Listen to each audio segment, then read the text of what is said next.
A day in Cascig's history where I cook up the go-to meals of historical figures, both famous and infamous. We're cooking like John Lennon, Liverpool-born Beatle, peace campaigner, and a professional wind-up merchant. But forget charts and chants.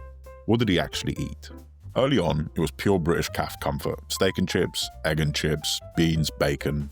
Later, in New York, he called his diet mostly microbiotic, then immediately admitted to pizza, cappuccinos, and Hershey bars, all while bragging he'd been baking bread as a stay-at-home dad.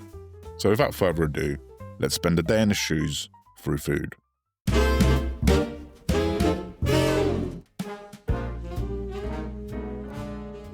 For breakfast, I'm making enhanced baked beans on toast, taking the British classic and jazzing it up with some crispy bacon, sautéed onion, a bit of extra seasoning, and topping it up with some mature cheddar cheese. And then we'll all have the best baked beans on toast in the whole uncivilized world. Like most Brits, Lennon and the Beatles loved baked beans and regularly ate them to start their day, either as part of a full English breakfast or simply over some toast.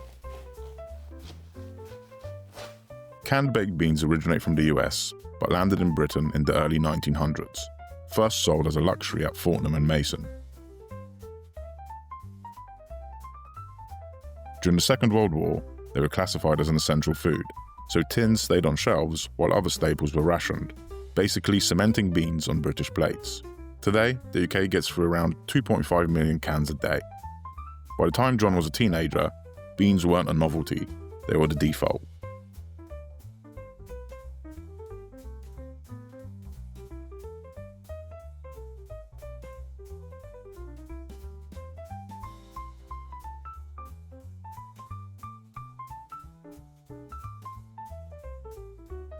It's important to know that Lennon wouldn't have had his beans served like this back then.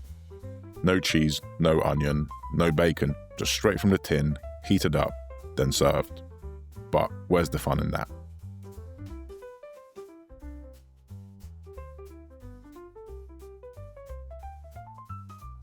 Personally, I'm not a huge fan of baked beans on toast, far too boring, but this enhanced version I can definitely get behind.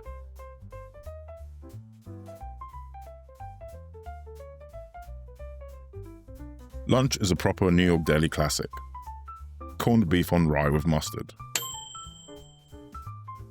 It's often reported that John Lennon's final meal was exactly this, from New York's Stage Deli hours before he was killed on December 8, 1980. The claim that this was John's last meal originates from James L. Dickinson's book, Last Suppers, which cites Stage Deli manager Gil Kashkin as the source. But here's why people dispute it. Reputable timelines of John's last day say he and Yoko talked about stopping at Stage Deli after a night session at the record plant, then decided to go home to check on Sean instead. If they didn't go, that would make the Stage Deli meal unlikely to be his last. I'm making my own corned beef. Otherwise, it's just me assembling a sandwich. The process is lengthy, but not very complex. I started by placing a brisket into a brine of salt, sugar, and aromatics, and leaving it in the fridge for 5 days.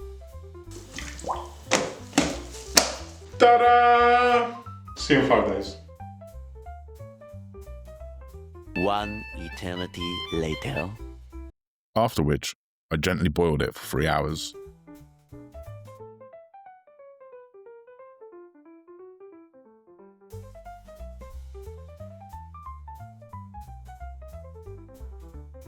Let it cool, and it was ready to go into my sandwich. My sandwich.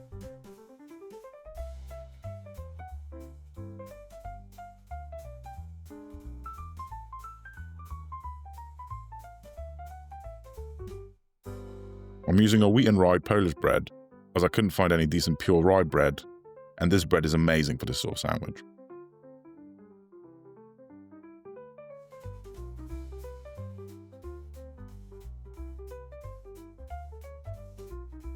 It's incredible. The meat is so tender and salty, but in a very good way.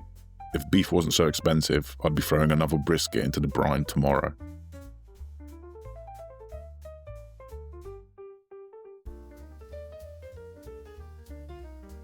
For dinner, I'm making fish and chips.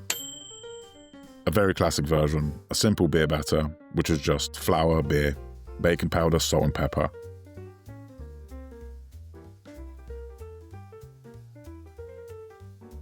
For the chips, I'm using Maris Piper potatoes, cutting to a chunky size and double frying. You could triple cook, but that's more of a restaurant thing. I don't think most chippies bother. For a post-war Liverpool kid like John, this was the comforting constant you could still get. Like the beans earlier, wartime policy is the reason it stuck. Fish and potatoes weren't rationed, so a hot paper parcel became a habit people carried straight into the 1950s and 60s, the Beatles' teenage years. And the band even left a receipt on film. One of the 1965 I Feel Fine promos, shot at Twickenham, shows them enjoying fish and chips in between takes.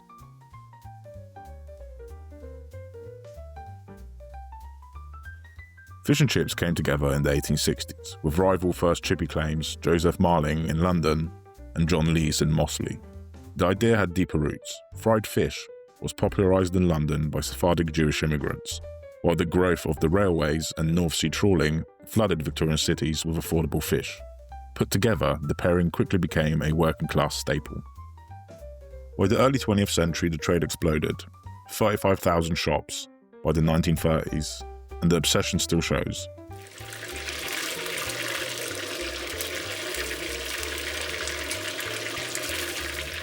Today, the UK counts roughly 10,500 specialist chippies and buys about 382 million meals from them each year. In other words, by Lennon's youth, this wasn't a novelty. It was the go-to comfort on the British high street. As for the sides, mushy peas are the standard and a must-have. Dried marrow fat peas, soaked with a little bicarb, then simmered to a soft, salty mash.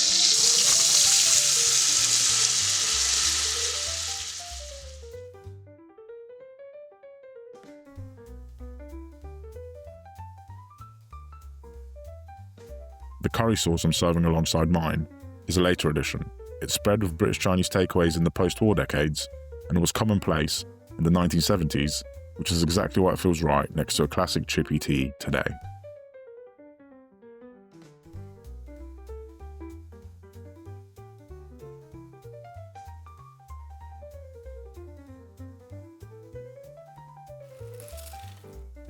I mean, most deep-fried things taste good. This is no exception. The curry sauce is definitely a must on the side, even if it's not strictly traditional for some.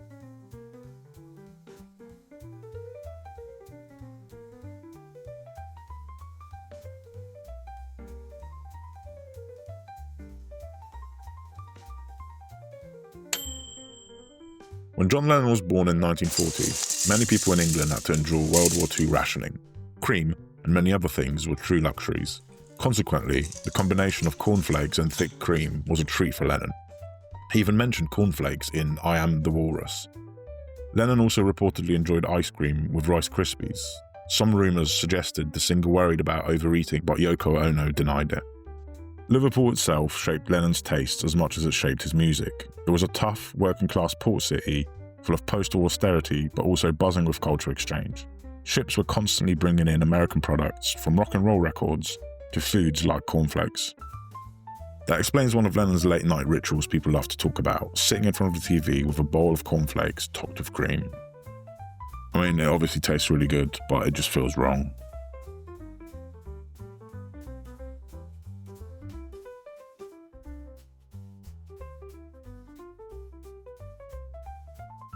For taste, we'll go with an 8, just because I thoroughly enjoyed the day. And authenticity, probably a 7, just because we didn't really address the macrobiotic diet at all. And the lunch final meal is disputed, so yeah. If you want to recreate any of the dishes seen in this video, head over to my website for the full recipes, link in the description.